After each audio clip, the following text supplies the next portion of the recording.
آج ہم یووال نوحا ہراری کی جو مشہور کتاب ہے Sapiens a brief history of humankind, اس کے خلاصے پر ایک گہری نظر ڈال رہے ہیں۔ یہ کتاب بنیادی طور پر اس سوال سے نمٹتی ہے کہ ہم یعنی ہومو سیپینز جو کبھی ایک آپ کہہ لیں غیر اہم جانور تھے، وہ کیسے اس سیارے کی سب سے غالب نوع بن گئے۔ جی ہاں، یہ واقعی ایک بہت بڑا سوال ہے، اور ہمارے پاس جو مواد ہے وہ اسی کتاب کا ایک خلاصہ ہے جو اس کے مرکزی دلائل اور آپ کہہ سکتی ہیں کلیدی تصورات کو سامنے لاتا ہے۔ تو ہمارا مقصد ہے کہ اس خلاصے میں جو اہم انقلابات اور نظریات پیش کیے گئے نا، ان کو سمجھیں، جنہوں نے انسانی تاریخ اور ہمارے معاشروں کی شکل بنائی۔ خاص طور پر یہ جاننا کہ کس طرح تخیل نے اور وہ کہانیاں جن پر ہم سب یقین کرتے ہیں، وہ ہماری اس غیر معمولی کامیابی کا سبب بنی۔ بالکل۔ تو آئیے اس دلچسپ سفر کا آغاز کرتے ہیں اور دیکھتے ہیں کہ یہ خلاصہ ہمیں کیا اہم باتیں بتاتا ہے۔ ہاں، اور یہ ذہن میں رکھنا اہم ہے کہ ہراری کا جو نقطہ نظر ہے وہ صرف تاریخ کے واقعات گنوانا نہیں ہے، وہ تاریخ، بشریات اور فلسفے کو ملا کر ایک بڑی تصویر پیش کرتے ہیں۔ وہ ان بنیادی تبدیلیوں کا تجزیہ کرتے ہیں جنہوں نے ہمیں وہ بنایا جو آج ہم ہیں۔ اور اس خلاصے میں خاص طور پر 3 بڑے انقلابات پر توجہ دی گئی ہے: ادراکی انقلاب، پھر زرعی انقلاب اور سائنسی انقلاب۔ یہی وہ اہم موڑ تھے جنہوں نے انسانیت کی سمت ہی بدل دی۔ تو پہلا بڑا سنگ میل یہ ادراکی انقلاب، جو تقریباً 70,000 سال پہلے ہوا۔ جی، یہ وہ دور تھا جب انسانوں میں زبان، تجریدی سوچ یعنی ایبسٹریکٹ تھاٹ اور منصوبہ بندی جیسی نئی ذہنی صلاحیتیں ابھری ہیں۔ اچھا، اس کو تھوڑا کھولتے ہیں۔ ٹھیک ہے۔ دیکھیں، بظاہر تو یہ سادہ سی صلاحیتیں لگتی ہیں، لیکن ان کے اثرات وہ غیر معمولی تھے۔ زبان صرف معلومات کے تبادلے کا ذریعہ نہیں بنی، بلکہ اس نے ہمیں ایسی چیزوں کے بارے میں بات کرنے کے قابل بنایا جو موجود ہی نہیں ہے۔ اچھا، جیسے ماضی، مستقبل یا تصوراتی چیزیں، خیالی مخلوق، دیوتا، اصول۔ اور جو نقطہ اس خلاصے میں مجھے سب سے زیادہ حیران کن لگا وہ یہ ہے کہ اس انقلاب کی اصل طاقت وہ بڑی تعداد میں اور لچکدار طریقے سے مل کر کام کرنے کی صلاحیت تھی۔ بالکل۔ اور اس تعاون کی بنیاد کیا تھی؟ خلاصہ کہتا ہے مشترکہ کہانیاں، تصورات یا مفروضے، شیئرڈ میتھس یا فکشنز۔ جی ہاں، بالکل۔ یہ تصور ہی شاید ہراری کے کام کا مرکز ہے۔ مذہب، قوم، پیسہ، قوانین، یہاں تک کہ انسانی حقوق، کارپوریشنز، یہ سب چیزیں آپ دیکھیں تو طبعی حقیقت تو نہیں رکھتی۔ صحیح۔ یہ ہمارے اجتماعی تخیل کی تخلیق ہے، لیکن چونکہ ہم سب ان پر یقین کرتے ہیں، اس لیے یہ حقیقی طاقت حاصل کر لیتی ہیں۔ یعنی یہ خیال کہ ہماری طاقت حقیقت سے زیادہ افسانوں میں ہے، یہ تو کافی غیر روایتی بات لگتی ہے۔ خلاصہ اسے کیسے واضح کرتا ہے؟ خلاصہ یہ کہتا ہے کہ یہی وہ صلاحیت ہے جو ہمیں دوسری انواع سے ممتاز کرتی ہے۔ دیکھیں، چمپینزی یا دوسرے جانور، وہ صرف ان کے ساتھ تعاون کر سکتے ہیں جنہیں وہ ذاتی طور پر جانتے ہیں، مطلب ایک محدود گروہ میں۔ ٹھیک۔ لیکن ہم انسان لاکھوں کروڑوں اجنبیوں کے ساتھ مل کر کام کر سکتے ہیں، صرف اس لیے کہ ہم مشترکہ کہانیوں پر یقین رکھتے ہیں۔ اچھا۔ ایک ملک کے شہری، ایک کمپنی کے ملازم، ایک مذہب کے پیروکار، یہ سب اسی اجتماعی یقین کی بنیاد پر تعاون کرتے ہیں۔ اسی چیز نے ہمیں بڑے معاشرے، ریاستیں اور عالمی نیٹ ورک بنانے کے قابل بنایا۔ یہ واقعی سوچنے پر مجبور کرنے والا خیال ہے کہ ہماری دنیا کی بنیادیں کتنی تصوراتی ہیں۔ اچھا، تو اس کے بعد ہم انسانی تاریخ کے دوسرے بڑے موڑ پر آتے ہیں، زرعی انقلاب۔ یہ تقریباً 12,000 سال پہلے شروع ہوا۔ جی۔ جب انسانوں نے وہ شکار اور خوراک جمع کرنے والی زندگی چھوڑی اور کھیتی باڑی اور جانور پالنا شروع کیا۔ ہاں، یہ ایک ایسی تبدیلی تھی جس نے آپ کہہ سکتی ہیں انسانی طرز زندگی کو مکمل طور پر بدل دیا۔ ایک جگہ مستقل رہائش اختیار کرنا، فصلیں اگانا، جانوروں کو پالنا، اس سب سے ہوا یہ کہ خوراک کی پیداوار میں اضافہ ہوا، جسے فوڈ سرپلس کہتے ہیں۔ اور اسی اضافی خوراک نے ظاہر ہے آبادی میں اضافے کو ممکن بنایا۔ لوگ ایک جگہ بسنے لگے، جس سے پہلے گاؤں بنے، پھر قصبے، شہر اور آخرکار ریاستیں اور سلطنتیں وجود میں آئیں۔ بالکل، معاشرے زیادہ پیچیدہ ہو گئے اور ان میں وہ سماجی درجہ بندیاں، سوشل ہائرارکیز بھی قائم ہوئیں، یعنی حکمران طبقہ، مذہبی رہنما، فوجی، کسان، دستکار وغیرہ وغیرہ۔ لیکن یہاں ایک بہت ہی دلچسپ اور متنازع پہلو سامنے آتا ہے جو خلاصے میں نمایاں کیا گیا ہے۔ جی؟ ہراری اس زرعی انقلاب کو ایک قسم کا دھوکہ یا پھندا، فراڈ ٹریپ بھی قرار دیتے ہیں۔ ہاں، پھندا، یہ لفظ واقعی چونکا دیتا ہے۔ بالکل، یہ تھوڑا سخت نہیں لگتا؟ اس سے تو بظاہر انسانیت کو استحکام ملا تھا۔ یہ سخت ضرور لگتا ہے، لیکن اس کے پیچھے ایک دلیل ہے۔ خلاصے کے مطابق اگرچہ اس انقلاب نے مجموعی طور پر انسانی نوع کی آبادی اور طاقت میں تو بے پناہ اضافہ کیا، لیکن ایک اوسط فرد کی زندگی وہ شاید زیادہ مشکل، زیادہ مشقت طلب اور کم صحت مند ہو گئی۔ اچھا، کیسے؟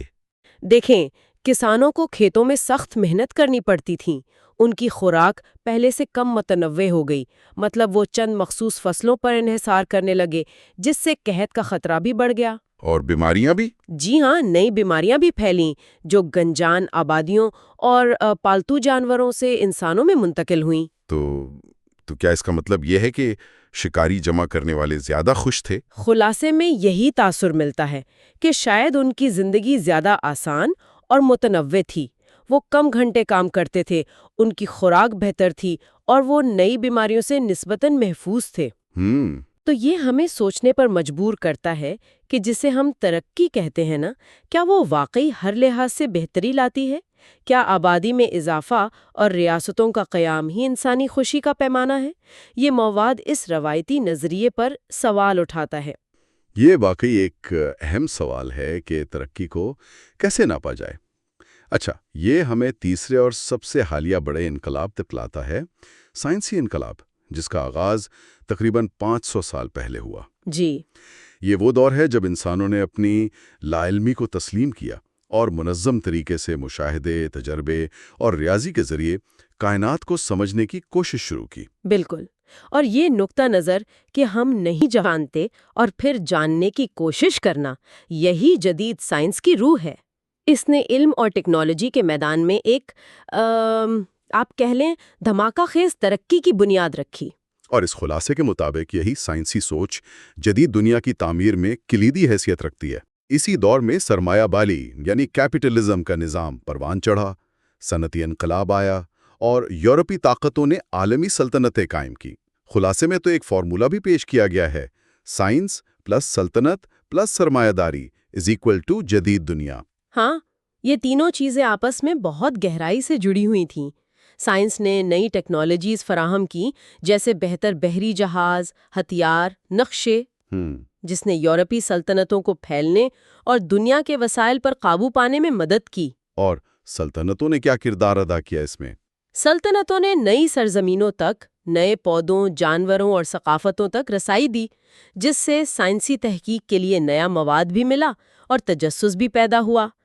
کئی فوجی اور تجارتی مہمات وہ اکثر سائنسی دریافتوں کا باعث بنی۔ اچھا، اور سرمایہ داری کا کیا تعلق تھا پھر؟ سرمایہ داری نے، آپ کہہ لیں، اس پورے عمل کو ایندھن فراہم کیا۔ مسلسل منافع اور معاشی ترقی کی جو خواہش تھی، اس نے نئی مہمات، تجارت اور سائنسی تحقیق میں سرمایہ کاری کی حوصلہ افزائی کی۔ اور وہ کریڈٹ کا تصور؟ بالکل، کریڈٹ کا تصور، یعنی مستقبل کے منافع پر یقین کرتے ہوئے قرض لینا اور دینا، یہ اس نظام کا ایک بہت اہم ستون بن گیا۔ تو یوں سمجھیں کہ سائنس نے ترقی کا وعدہ کیا، سلطنتوں نے وسائل فراہم کیے اور سرمایہ داری نے اس ترقی کو ممکن بنانے کے لیے مالی وسائل مہیا کیے۔ اس کے نتائج تو ہم آج بھی دیکھ رہے ہیں۔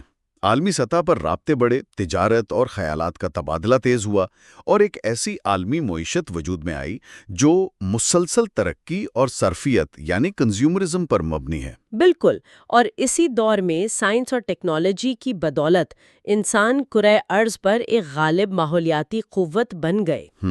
ہم نے ماحول کو اپنی ضرورتوں کے مطابق بدلنا شروع کر دیا، جنگلات کاٹے، دریاؤں کے رخ موڑے، قدرتی وسائل کا بے دریغ استعمال کیا، اور خلاصہ اس بات کی طرف بھی اشارہ کرتا ہے کہ اس کے اکثر منفی اور غیر ارادی نتائج نکلے، جن کا سامنا ہم آج ماحولیاتی تبدیلی اور حیاتیاتی تنوع کے خاتمے کی صورت میں کر رہے ہیں۔ تو اگر ہم ان تمام انقلابات اور پوری انسانی تاریخ کا نچوڑ نکالیں جو اس خلاصے میں پیش کیا گیا ہے، تو مرکزی خیال کیا بنتا ہے؟ بنیادی نقطہ جو بار بار سامنے آتا ہے وہ یہی ہے کہ انسانوں کی کامیابی کی وجہ ان کی جسمانی طاقت یا انفرادی ذہانت نہیں ہے، بلکہ مشترکہ کہانیوں اور تصورات پر یقین کرنے اور ان کی بنیاد پر بڑے پیمانے پر تعاون کرنے کی منفرد صلاحیت ہے۔ یہی اجتماعی مفروضے ہیں جو ہمیں وہ بناتے ہیں جو ہم ہیں۔ یعنی پیسہ، قومیں، کارپوریشنز، قانون، یہاں تک کہ انسانی حقوق بھی، یہ سب طاقتور ہیں کیونکہ ہم اجتماعی طور پر ان کے وجود اور اہمیت پر یقین رکھتے ہیں۔ یہ خیال بیک وقت سادہ بھی ہے اور بہت گہرا بھی۔ در حقیقت یہ ہمیں سمجھنے میں مدد دیتا ہے کہ معاشرہ کیسے کام کرتا ہے۔ دیکھیں نا، مذہب مشترک اخلاقیات فراہم کرتا ہے، قانون انصاف کے تصور پر قائم ہے، سیاست حقوق اور اقتدار کی کہانیوں پر چلتی ہے، اور معیشت اعتماد اور مستقبل کی توقعات پر جیسے کریڈٹ انحصار کرتی ہے۔ یہ سب تصوراتی ڈھانچے ہیں جنہوں نے ہمیں ناقابل یقین چیزیں حاصل کرنے کے قابل بنایا ہے۔